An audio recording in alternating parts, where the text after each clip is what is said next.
How you doing, everybody? Thank you for tuning in.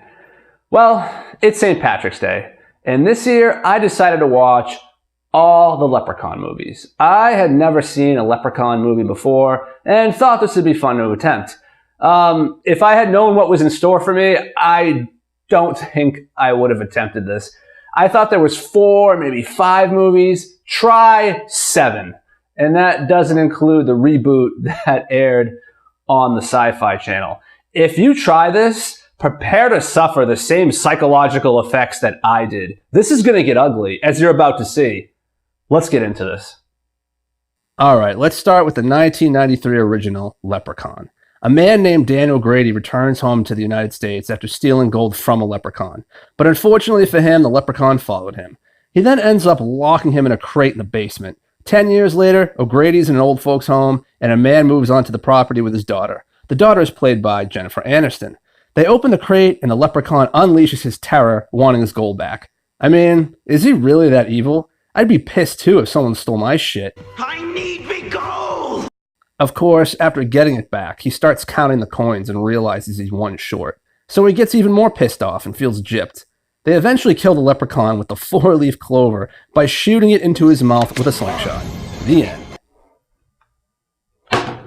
Alright, that was pretty bad. And considering movies usually get worse as the franchise goes on, this is not very encouraging. We gotta pull through this though. Wait, you hear something? Never mind. So moving on to Leprechaun 2. Alright, get ready for this mess.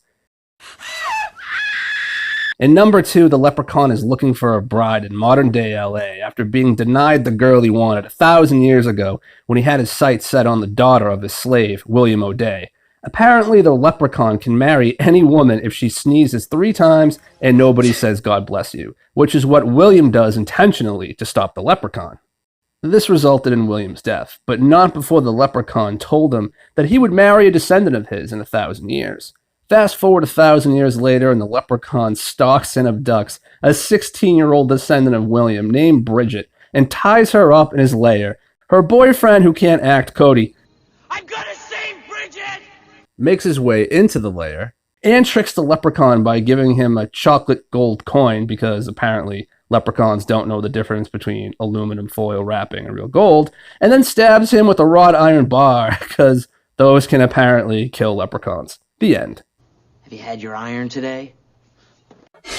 You know, I never thought I would say this, but Leprechaun 2 makes Leprechaun 1 look like it should win an Academy Award. And what is this God bless you stuff anyway? Is this really part of Irish mythology and folklore, or are they just trying to come up with a story? And what the hell is that?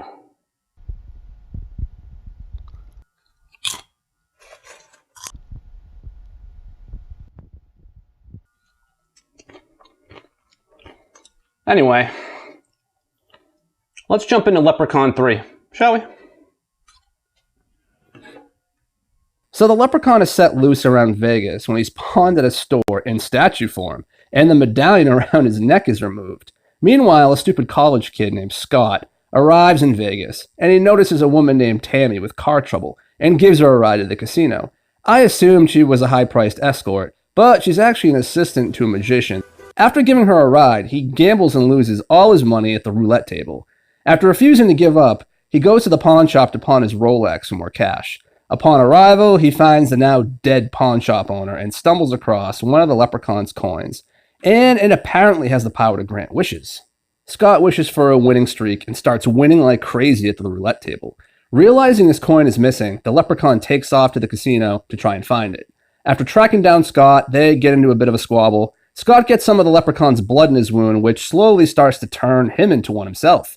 Fast forward, and in the end, Scott must decide on basically splitting a pot of gold with the leprechaun, but will remain a leprechaun forever, or destroying it and returning to normal. He destroys it and gets the girl, Tammy. The end. Where is me gold?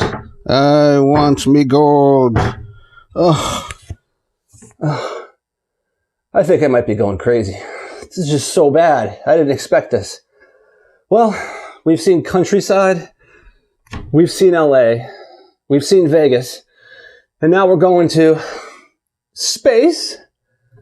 We're going to space. They've gone interstellar. Do the Irish have no bounds? Because, you know, oh, that's great. That's where all the successful franchises end up. It's like, oh, where do we put him next? Oh, Jason, let's put him to space.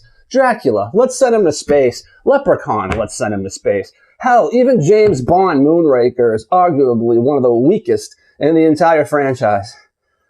Well, I guess it can't get much worse. Right? All right, so Leprechaun in space. Just look at these top-notch special effects. Looks like we're back to just Leprechaun in love again, because this time it's 2096, and the Leprechaun is trying to wed Princess Serena. Like in the second movie, he kidnaps her, a bunch of space marines attack. Just look at this. One gets killed by a lightsaber, and the Leprechaun is killed by a grenade.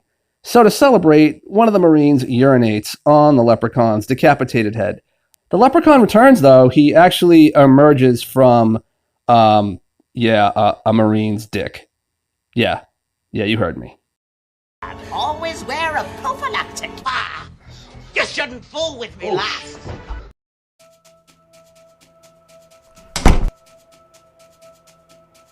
It's okay. Wasn't real. Just, worked a long day. Just, not real.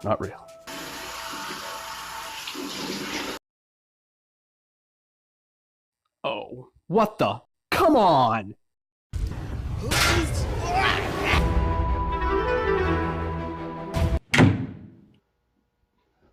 Oh, God. Please don't come out of my dick. Yeah, that wasn't fun. I sat there for about 8 hours until a friend finally came over, and even then, I had to have him convince me that he wasn't the Leprechaun trying to trick me.